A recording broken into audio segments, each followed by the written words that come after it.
Hello, everybody. Welcome back. We are recording a show for the second consecutive week. That's a new record for this semester. Let's go. You are watching episode 4 of X's and O's. Isaac Denison alongside Joe Thompson. Busy weekend of action to discuss and a busy week ahead of sports things to discuss. And we're going to get right into some football talk. We're going to spend the entirety of our first segment here talking NDSU football for a variety of reasons, one of which is pretty obvious, but we're going to start out with the most recent game that was played last weekend. NDSU wore their all-green uniforms in the Trees Bowl against Missouri State, and it was a very weird one.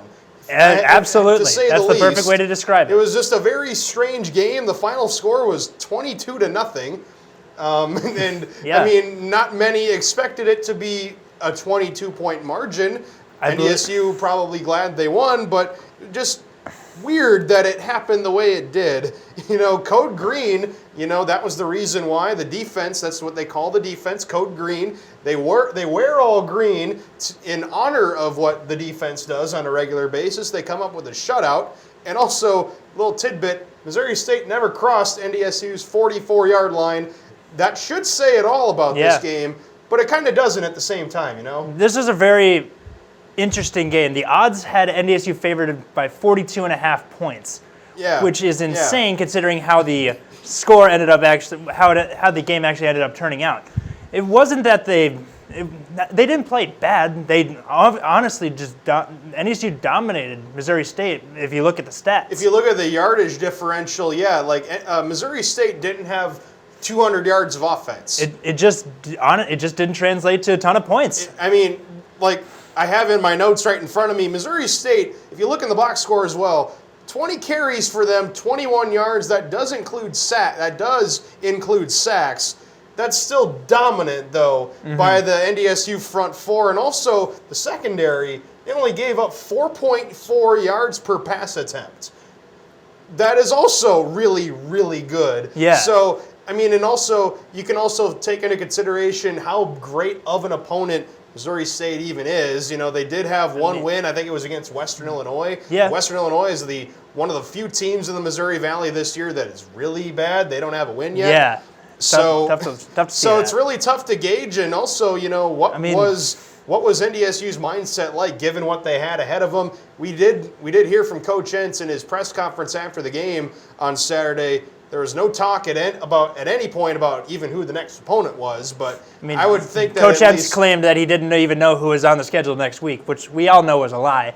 But I think he just got to take it 1 week at a time. You can't really look too far ahead because that's how you get bit. The stated goal, at least, for the team traditionally is always to just go 1-0 in any given week, and that's their, they call it a mini season. They even do the same thing actually at the University of Minnesota. PJ Fleck kind of uses the same kind of way of thinking about the schedule, but what do you know? Both teams are undefeated.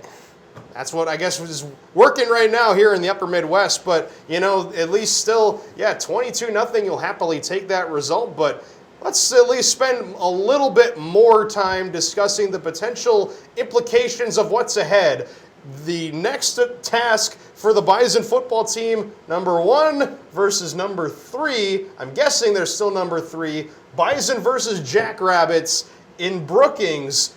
College Gameday. College Gameday is going to be recording their show live there and giving fans at least an introduction to this rivalry that may not be familiar. That's really exciting, I think, for both programs. Oh, absolutely. It's great. It's not only great exposure. Obviously, ESPN loves NDSU. They had College Gameday twice and SportsCenter on the road at NDSU. And then it just allows more exposure for South Dakota State because there are more good teams in the FCS besides North Dakota State. They went to James Madison in 2017 after they won the national championship. And now they're bringing it to Brookings for the first time ever. It's really cool to see. And also, to point out how much ESPN tends to, like NDSU, they also featured that all-green uniform setup on their, I think even on Game Day last week. I didn't even know that. Yeah, it was either on Game Day or some other supplemental program where they take a look at the freshest new uniforms or something like that. that teams are wearing for that particular day. So yeah, the all green setup with a Harvest helmet, green jersey, green pants. That was featured on ESPN just on Saturday. But so yeah, so number 1 versus number 3, that's probably going to be the biggest talking point. The fact that also this is a huge rivalry as well in the FCS. I would say the biggest rivalry in the biggest. FCS. That makes sense. I mean, what else can really compare? A Southland rivalry, an Ohio Valley Conference rivalry. I don't know. I don't think so. It's largely because there are other rivalries in the FCS, but none of them compared to North Dakota State versus South Dakota State. That's just on a whole nother level. And that's an FBS level type rivalry. Right, and that's largely because the teams involved in this rivalry have been so good for the last, at least South Dakota State has been especially good for the past 5 or 6 years or so. But yeah, I mean, the only reason I think that Game Day would consider coming here is if South Dakota State didn't build their program up to the level that it has. Yeah. I think at least that's a big reason for it. So now that, Game Day is, in Brookings, NDSU, as we mentioned, they've hosted twice. That was all the way back last time in 2014. But now I think there's a potential for SDSU maybe getting a little bit more pressure on them with all this, with the spectacle of Game Day being what it is. And the fact that NDSU, when they hosted earlier in the decade, they didn't play very high-profile opponents. And SDSU gets the spotlight for their biggest game of the year. And against the best team in the FCS for the last decade. And still good, despite all that happened last offseason,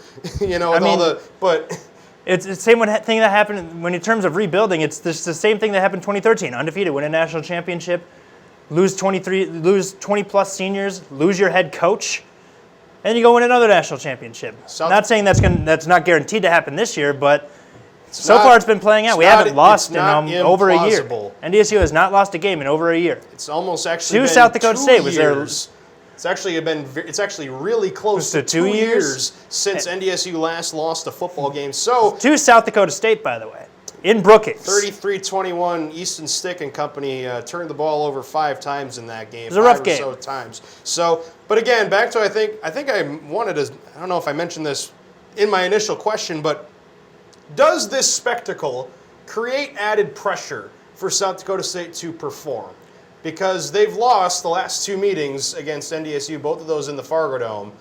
Does this create, a greater amount of pressure to win, given that they're getting more media coverage this week than usual? Oh yeah, absolutely. It's very rare to see a team from South Dakota. Obviously, it's never happened before.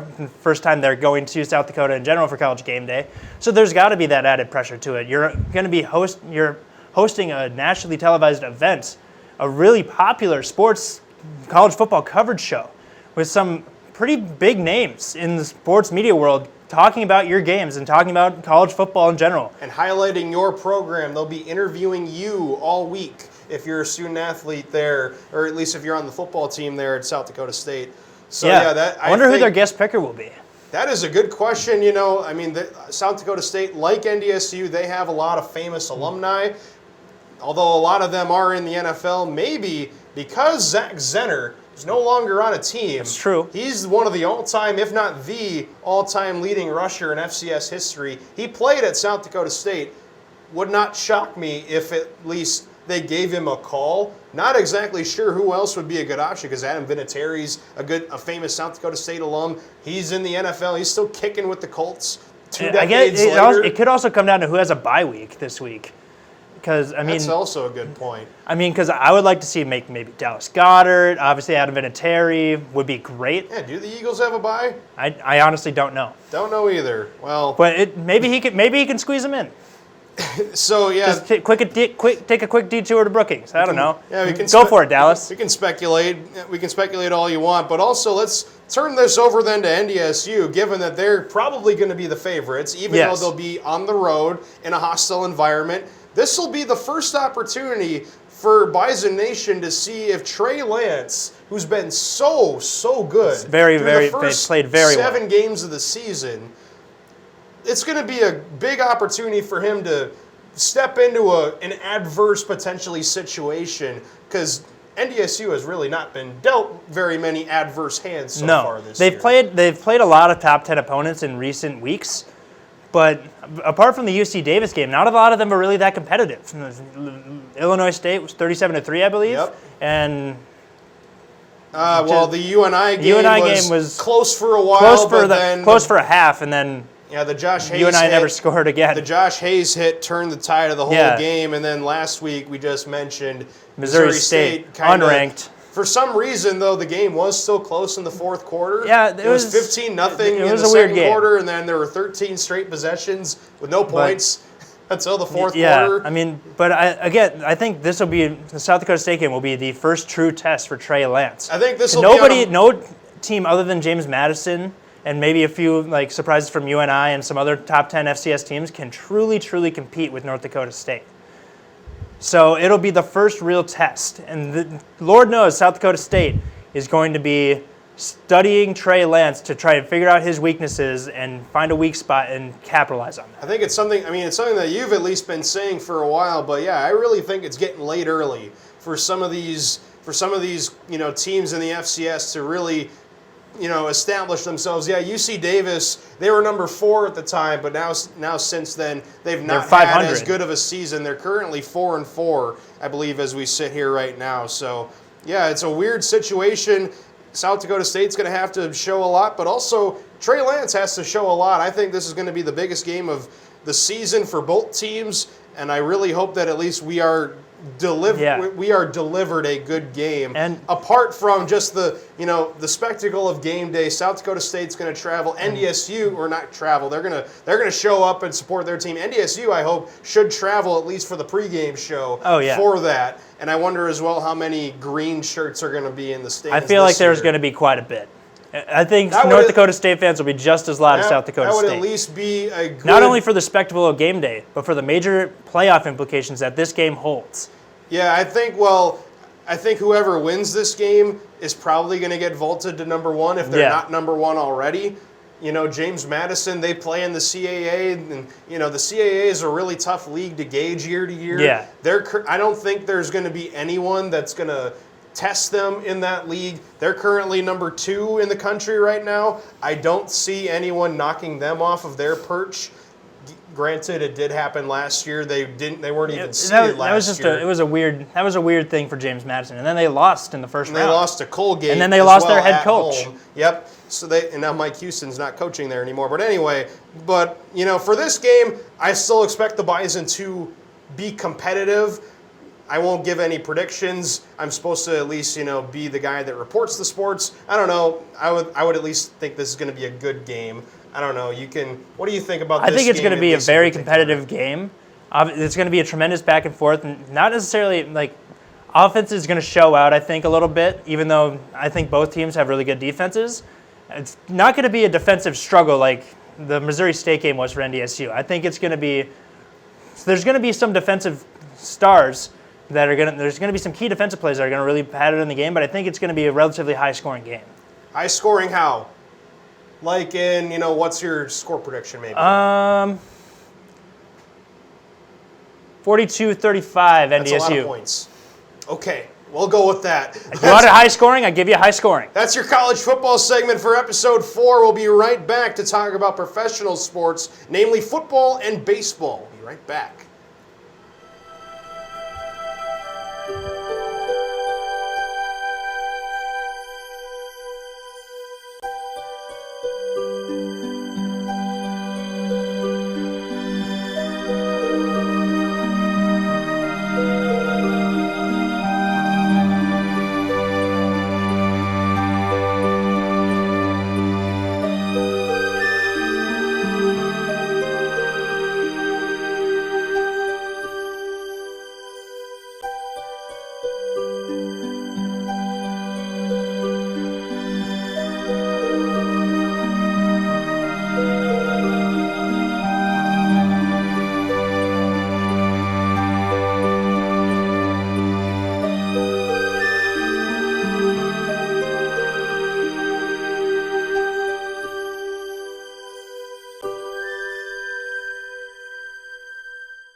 The Ndsu Bookstore, where every true fan and alum goes to get their pride on.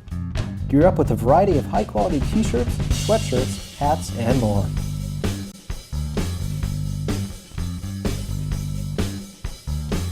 Made by top-of-the-line brands like Under Armour, Nike, and CI Sport to help you show off your Bison pride. The Ndsu Bookstore has everything you need in your two favorite colors, green and gold. I remember the moment. I'll never forget that moment. That changed my life. At that moment, it hit me. This is why I joined the Guard. We're soldiers, always ready to protect our country. But we've also got communities. Family, friends, neighbors who count on us. I couldn't believe it. I just saved a life.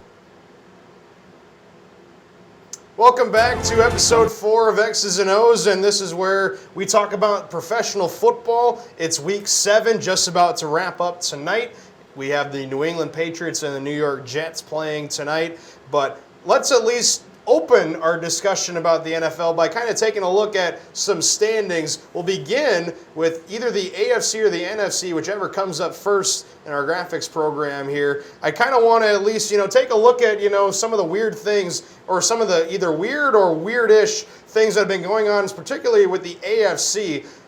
Now, these are the current standings. New England, the usual suspects, they're undefeated at 6-0, but check out the rest of the conference.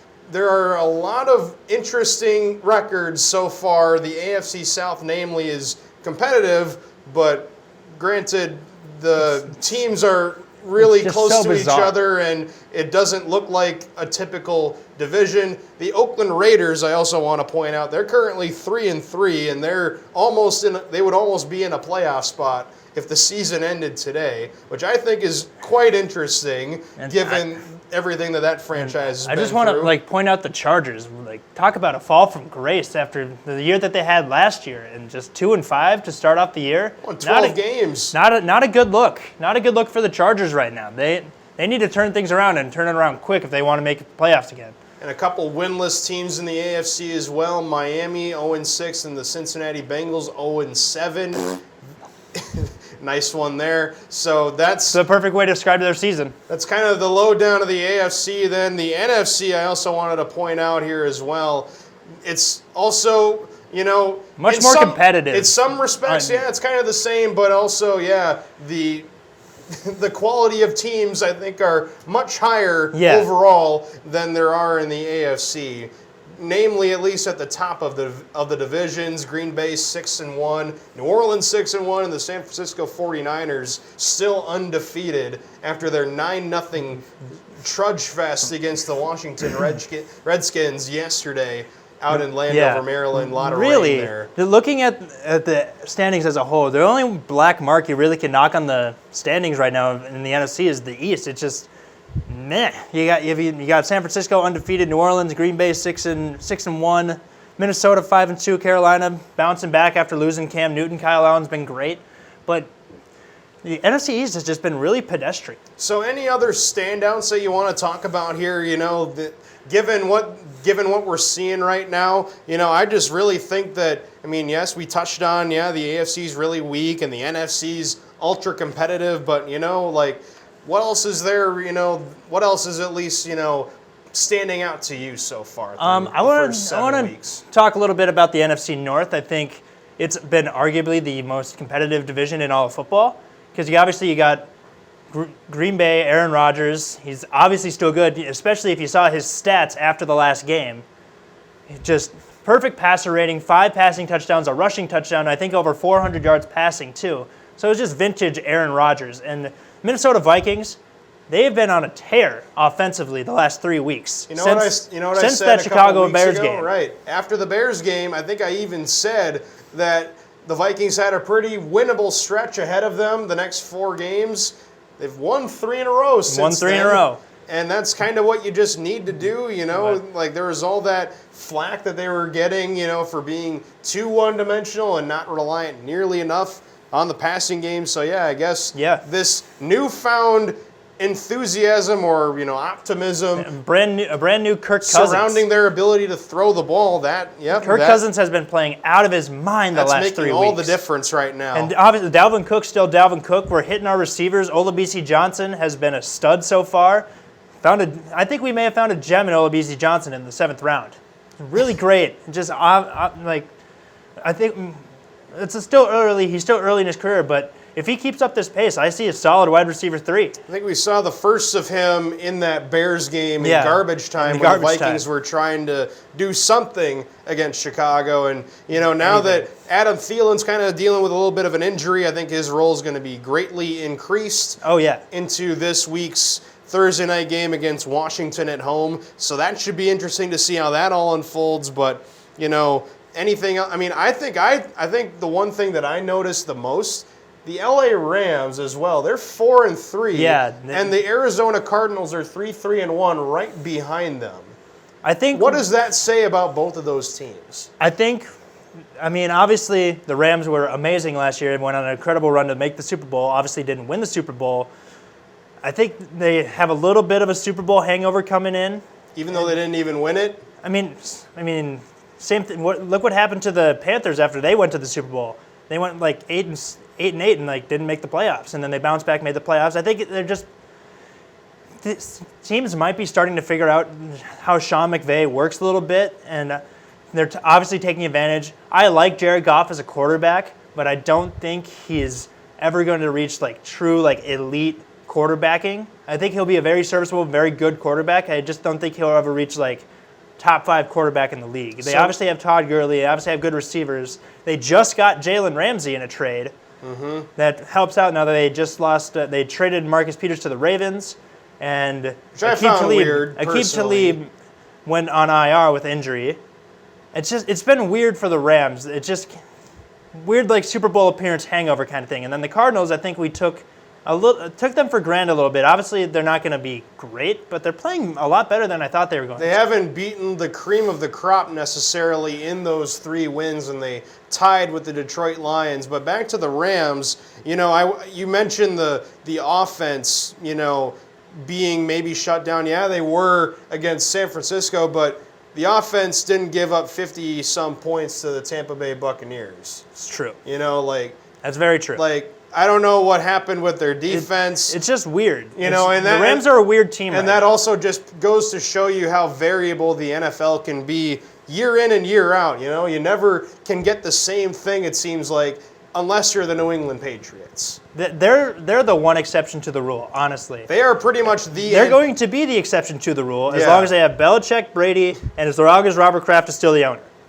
Is that trio. They're the complete antithesis to what you think is conventional in the NFL. It's as long as the Patriots continue to have those 3 for at least a couple more seasons, you can maybe see another Super Bowl or 2 for the Patriots. I think both of us even said last year that, given what they probably have set out in their own minds, we're going to probably be seeing this for a few more years. Granted, the Patriots, their success until Tom Brady physically can't throw football anymore, he's going to play. Granted, I kind of think that, New England's success has been because of an absolutely paper-thin schedule that will not... And playing in the AFC East.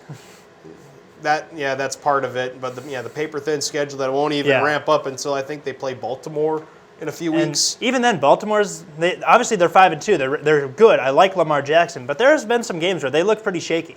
They looked really good yesterday. They did play really well yesterday. It's tough to win in Seattle. Win in Seattle and dominate they did for a lot of that game in Seattle. So that's our football talk this week. It's the World Series is starting up tomorrow night. Let's talk some baseball here a little bit. The Washington Nationals and the Houston Astros. This is pretty much exactly what both of us were thinking last week when we filmed this show. When the Nationals, I think at the time, were up 2-0 or something. Yeah, they were, and just had two pitchers go take no-hitters past the 5th inning. That's what it was. And then Houston survives in Game 6, an all-time classic. That was a classic game. In that Game 6, they were up 4-2, but then DJ LeMahieu just ekes it over the right field wall to tie the game. Ekes it over George Springer's glove, too. And then in the bottom of that inning, Aroldis Chapman couldn't throw a strike for a while, and then he finally came back with a fastball, and Jose Altuve blasted it. Was it a fastball? Whatever I think it was. It was a slider, but still, he blasted it off the bricks in left center field. Just goes to show you how talented the Astros are on every aspect of baseball. They are so talented offensively. They got MVP caliber players all over the diamond. George Springer, Jose Altuve, Carlos Correa, Alex Bregman, the actual candidate for AL MVP. Right. And he's only in his third year. That's ridiculous. I want to go into these pitching matchups for the first 4 games. You got Game 1, you got Garrett Cole for the Astros, Max Scherzer. First ballot Hall of Famer, in my opinion, in Max Scherzer for Game 1. In Game 2, you get, I assume, Justin Verlander and Steven Strasburg. Something like that, yeah. And then Game 3, probably Zach Greinke, and either Patrick Corbin or Anibal Sanchez. I think I'd go Corbin. Really. I think it's actually supposed to be Corbin. So, and then Game 4, I don't know who the Astros starter is going to be for that. Probably Brad Peacock. They threw in Game 6. Yeah, and then Anibal Sanchez for Game 4. So yeah, this is one of the best pitching matchups for the first 4 games that I've probably seen in a long time. This is like, if you like pitching, or at least starting pitching, I think you're going to really like this series. Oh yeah. As well as, good pitchers going against good hitters. Oh yeah. It feels like, that's kind of what the World Series is meant to be all about. Good pitching, great hitting. And, and you mentioned all those people that the Astros have in their lineup. You didn't even mention Yordan Alvarez as well. Rookie sensation. Who's probably going to win Rookie of the Year. But the Nationals have a lot of really, really good hitters on their end. Absolutely. Like Howie Kendrick, he had that clutch grand slam. NLCS MVP. Yep. And, the NLDS Game 5 against the Dodgers, he had a really good regular season in terms of batting average. Juan Soto's a bright young star in this league. Anthony Rendon, NL MVP candidate. Ryan Zimmerman's been the face of the franchise for 15 years almost. The first ever national. Exactly. So, this is going to be something to watch. Absolutely. If you are a sports fan, even if you don't entirely get baseball, I think this is something that you should watch, because the Astros, they were the prohibitive favorite for a lot of the season once the Red Sox started to struggle. Yeah. Out the gate. The Red Sox won the World Series last year. They were supposed to have similar success. They didn't. The Astros kind of took their place as reclaimed the throne as the throne holder in the American League, and now the Nationals. It'd be a good idea for them to come out swinging early and maybe take a game in Houston. That would be huge. Considering the underdogs that they are. This is a franchise that we've mentioned. We've gone on record saying, they have not had a good playoff history. No. They hadn't won a playoff series ever until the NLDS against the Dodgers. And so I wanted the Nationals to be in this position. I don't know if they're going to be able to survive, though. Let's make some picks. I will not shy away from a pick this week.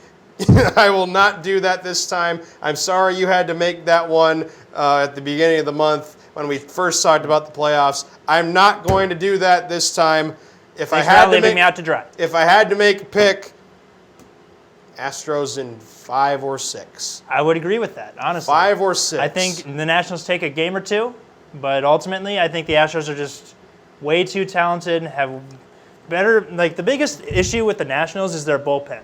They swept the Cardinals in the NLCS because they didn't have to rely on their bullpen all that much. All their starting pitchers went 7 innings plus. And when you do that, that's a recipe for success. Yeah, that's hard to replicate in the biggest stage. If the Nationals struggle with their starting pitching and they have to go to their bullpen early, they're going to be in big trouble. Yeah, especially in a smaller, in a series where everything is on the line. Yeah. I just don't see that kind of thing happening. I'd love to be wrong, though. Yeah. Totally love to be wrong. Prove us wrong, Nationals. The Astros just won 2 years ago. It would be an incredible story if Washington were to win. Somehow, yeah. I can't rationalize it at the moment. I'm going to say 5, actually. Instead of 5 or 6, I'll say 5. I think maybe the Nationals push it to 6, just because if they have good starting pitching continue to be successful, they could maybe squeak out a game or two. It's entirely But I ultimately possible. think the Astros will win in 6. Sounds good. So, yeah, highly recommend you watch that. Just at least do it for us. I know that we'll at least be getting any opportunity we have to see what goes on in this series. That is episode 4. We thank you for watching, and we will hope to see you next week.